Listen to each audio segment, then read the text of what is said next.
Hey everybody, glad you're still following along there. This is actually an unplanned video, but I was doing some experimenting while I was letting the upper pad harden up there and season up a little bit so that I can deal with and not worry about it cracking and everything. Remember, there's a pad at the bottom, there's a huge 5.5, 6-inch pad, got the block work, and then there's a 3-inch pad at the concrete at the top to mainly just deal with support for everything that's going to go up there on top of it, which is a Perlite pad and all the bricks for the oven, yada yada yada. But what you see here is not a drink fest, even though in the famous words of one of my favorite dudes, it's 5 o'clock somewhere. This is an experiment on coming up with a combination of perlite mixture that will hold together and hopefully not require additional bags at $75 each and a 2.5-hour one-way drive up to Charlotte to get pure absolute refractory mortar. All right, I got 12 bags right now, and I'm hoping that I can use those just for the bricks. All right, if there's any left over, then I don't know, I'll probably keep some in a safe container, and I'll probably make some with the perlite that's going to go on the coating, all right, the rendering.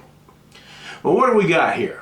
All right, we've got different mixtures that I've tried, and it's helped me to decide what am I going to do and how am I going to do the pad that the actual oven dome is going to be built on. In this first container, I have mortar mix, not cement, there's a difference, mortar mix and perlite. This is a little block of mixture of perlite and pure refractory mortar mix. Nothing else, just those two items. This is a combination of refractory mortar mix, perlite, and a little bit of sand. Okay. This is a mixture of nothing more than perlite and Portland cement. Big bag of Portland cement. This is a rendering of, or rather a combination of perlite, Portland cement, and an equal amount of sand, and I'll tell you how I did this. Okay. And then what we've got here is perlite that has been washed, and I'll talk about that in a second, Portland cement, and sand. Now what I mean is perlite that's been washed. A lot of perlite that you will get will have to seems what to be like a white chalky coating, okay? And if you just do it in your hand or swish it around and you drop it down, you see your hands are going to have some white dust on it. I have no idea what it is. I've tried to find out. Nobody knows. Nobody can tell me. That's what you learn when you research, okay? But I have, on all them hundreds of videos that I've seen on building one of these things, I did hear one guy say that he decided to wash his perlite. So he put it like in a big screen, washed it up, and washed some of that stuff off, and then went ahead and used it. Necessary? Don't know. One of the reasons for this experiment, and to go along with why I want to choose what I want to choose to do my pads. Now what I'm going to do is, I'm going to get rid of the camera here aiming at me. I'm going to rearrange it so that I can cut these open one at a time and we can examine all the way around. We're not going to have to do that one for this one. This is the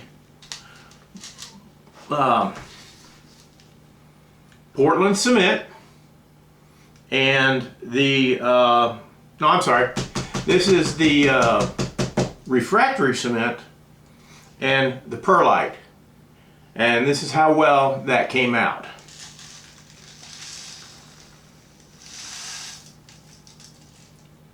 glob at the bottom, that was on top. Now how did I mix these? All of them were mixed exactly the same way. You know, they're always saying add 1 part to this, 2 parts to that, 3 parts to that. Okay. Well, I didn't want to waste, obviously, a lot of stuff to include this expensive refractory mortar mix. So I got a shot glass. Do I own a shot glass? Yeah, I own a bunch of them. Okay, so I took 4 shot glasses full of perlite. Why 4? You're going to hear everybody on the internet dang near say that they use a 5-to-1 mixture of perlite and Portland cement. 5-to-1. In other words, fill this thing up 5 times with perlite, put it in a container, fill it up once with Portland cement, put it in a container, mix it all up. You want to mix it dry because you try to mix it while it's wet. Oh, Lord. So mix it up all while it's dry. Get your dry ingredients together. It's like cooking in the kitchen. Get all your dry ingredients together. Then slowly add your water and get it to where it's a consistency of definitely not soupy. Oh, Lord, not soupy whatsoever. You want it where it barely sticks together in holes. Like you can glump it, throw it up near, and then catch it again, something like that. But you definitely don't want to use a lot of moisture in this, all right? So, it was, the reason that I'm going with 4 instead of 5 is if you look at the strength and the value. You have to look at the value of strength and the value of insulation, okay? So, if you go to like a 6-to-1, 6 of these of perlite, 1 of Portland cement, you're going to have a really high insulation value, but your strength value plummets. All right. If you go 5-to-1, your strength comes up, and your insulation goes down a little bit more. Now I'm going to go 4-to-1 for strength. Okay. I may go 4.5. Okay, maybe 4.5. But I'm definitely not going to go less than 4, and I'm not going to go a full 5. I want to kind of get a better balance of insulation value plus the strength. The strength is very important to me. All right. Having said that, one of the things I plan to do is to have probably a little bit thicker wall of rendering. Most guys are talking about 1 inch or so. I plan to go, I'm hoping to get 2.5 inches, okay? I don't know how difficult that's going to be. And, you know, I've sat here and I've told you, I'm going to do this, this, and this, and then I get out there, and that was the plan. But any military guy, I'll tell you, how good's the plan? How long will the plan last? Oh, about 10 seconds after you start it. And then you have to adapt, and you have to overcome, as the Marines like to say. Love you, jarheads, my buddies.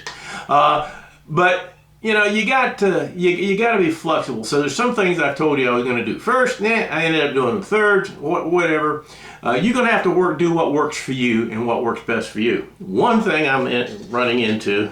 We all know I'm old, but I'm telling you, this summer seems to be a hot summer out here in North Kakalaki. North Carolina is experiencing a lot of rain and a lot of heat. And I'm out there just as the sun comes up. My neighbors are loving me. Of course, they know I'm building a pizza oven too, so yeah, they're being tolerant. I'm out there about 6:30, and generally I can't work past 10 o'clock. It is just, I am soaking wet. Heart rate's up into about 120. I gotta stop. I'm sorry, too old for this stuff, all right? So it's taking me a little bit longer to build this thing than normal, but that's what I have to deal with. All right, so perlite, mortar mix, no go. Ain't even gonna waste time to show you any more of that. Let me rearrange the camera, cut these things open, and then I'll pull them out. And there's a reason why I want to pull them out. I want to show you the bottoms of them. That's key. At least it's key to me, and we'll see what I'm talking about. All right, let me get the camera fixed. Take a look at these things individually. Now, one thing I didn't quite finish my thought back there. I said I used a mix of 4-to-1. And if I used sand, it was 4-to-1-to-1. The 4, okay, was the perlite. The one was either the refractory cement or the Portland cement. I mean, refractory mortar mix or the Portland cement. Let's get that, because there's a big difference between cement and mortar mix, I'm told. Don't really know, okay? Remember that now. I'm a novice on this. But this is just right here, nothing more than perlite and fire mortar mix, all right? If you'll look at the top, you can see where the top is like really loose, and you know, it's not loose, but I mean, it's not smooth. And I didn't work it very well, because if you remember, it's in a cup, all right? But check out the bottom. Here's the key thing about the bottom. Look at how almost glass smooth that is. What's my point in that, all right? And look at how white it is. I think that is the coating that's on the perlite, and I have, again, nobody can tell me what that is. I think that's the coating that's on the perlite, and it's all the water has seeped down, and this is about a 1/16 of an inch, probably just pure mortar mix, while the perlite up here at the top, even though they were all mixed, I took the 4 things of perlite, shot glasses, and the 1 shot glass of mortar mix, and I put it in a little ice cream plastic container, mixed it up with some water, and was very careful not to add too much water. I mean, I was adding a drop at a time almost, right? So everything was mixed exactly the same. So this is what that is, and I'm not wild about it. Okay, I think that's going to use a little bit more mortar mix than I need at $75 a bag. That's uncool. And I think, you know, the water is going to seep right on through there and not have a lot to bind with. All right, so what do we got next? Let's look at the next step using the expensive $75 a bag mortar mix. That would be this one right here. So let's take this bad boy out of the cup.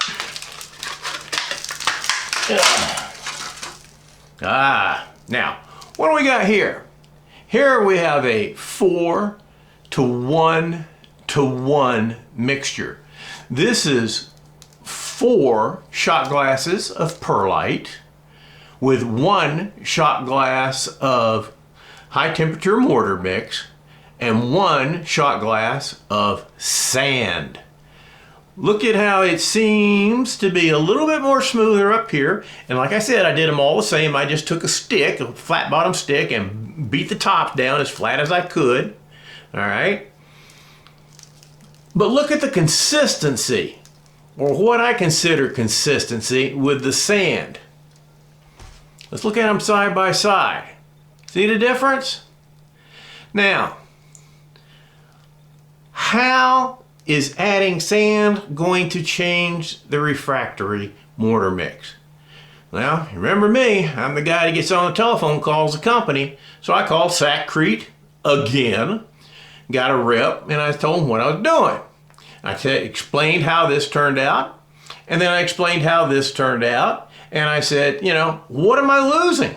And there was a little pause there, and he says, you know, I'd love to answer that question, but we don't do any kind of experimenting like that, and that's not how we intended it to be used, so I don't know. That doesn't mean you're going to lose something, but it doesn't mean you're not going to lose anything. It just means we don't look at it that way, so I don't really have any good information to tell you. Huh, okay.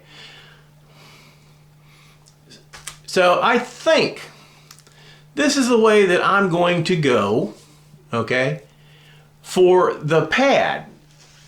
Or let me rephrase that. Part of the pad. I'm only going to use this mixture on the part of the pad where the actual fire bricks will sit. Okay, that's it. I'm not going to do that anywhere else because I don't want to waste my, I'm not going to do the entire big pad with this kind of stuff here because I don't think I need to. I don't think I need to temperature-wise, and certainly that helps cost-wise, okay? So this is what I'm going to use just for the pad that the fire bricks sit on. All right, now, so what's the other thing we got? We have now got to look at, there we go, perlite and Portland cement only. This is what will constitute the pad that this is going to sit on, or to be more accurate, this one, okay? This is going to be a 3-inch pad, all right? This will set, to be more accurate, directly on the concrete. But 3 inches of this should keep a lot of heat off that concrete, all right? This, if I was going to use it, would be what the rest of the pad would be looking like, and what it would be composed of, which is, again, 4 perlites, 1 Portland cement. But look at how pitted that is. And I banged on this with a stick just as hard as I banged on this with a stick. All right, but you can see the difference. Now,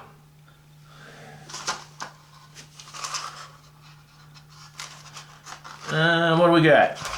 Okay, the next one we got is going to be the perlite, the Portland cement, and the sand. I think you can see the difference. All right. You see how this is kind of like more filled in, less air pockets, less spaces. Now, I understand that sometimes the air pockets are going to give you insulation, but you don't want that much of an air pocket, I don't think. If there's somebody out there that knows something more about this, good Lord, put it in the comments as quick as you can, because I'm doing this next week. All right, so put it in the comments as soon as you can. But this is just pure, where'd it go? Perlite and Portland with some sand, okay? This is a 4-to-1-to-1 mixture. Now, just for grins and giggles,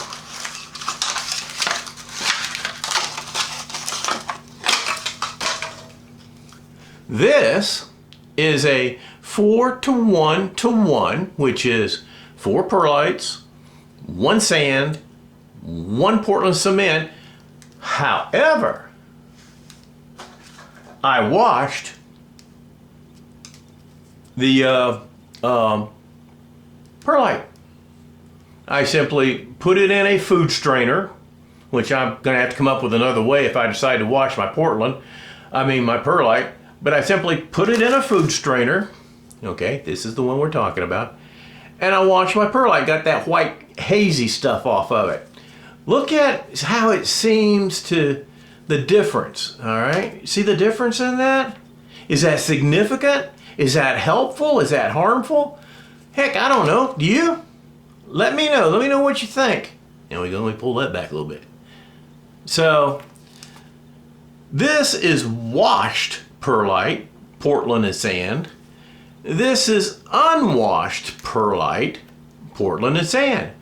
All mixed with the same proportions, 4-to-1-to-1. All proportions put in a plastic ice cream container. Already ate the ice cream.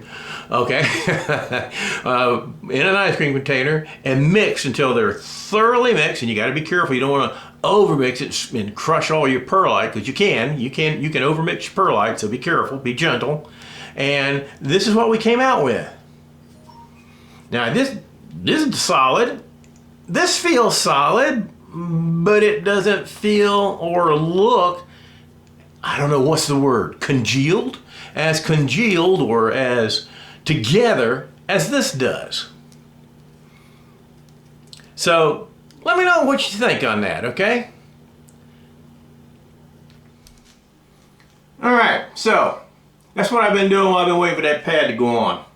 I think it's really interesting, though. Of course, it sure is lengthening out the time. Well, just doing this lengthens out the time to make the whole build, to tell you the truth. And working only a couple hours a day.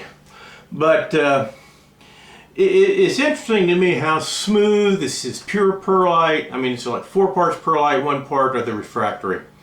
Obviously, that stuff just, boom, went down to the bottom. Makes you wonder though, if I'd washed the perlite. Well, I'm not going to waste it anymore. I think the sand adds something to it. I really do. So that's a no-go. And this is the way we're going to go when we start talking the pad for what the cooking bricks go on. This is going to be the actual fire pad. I just wish that Sakrete had done a little bit more research, done a little bit more testing or whatever. But you know, if one of the things that got me a long time ago on 60 Minutes, I think it was during the Israeli war.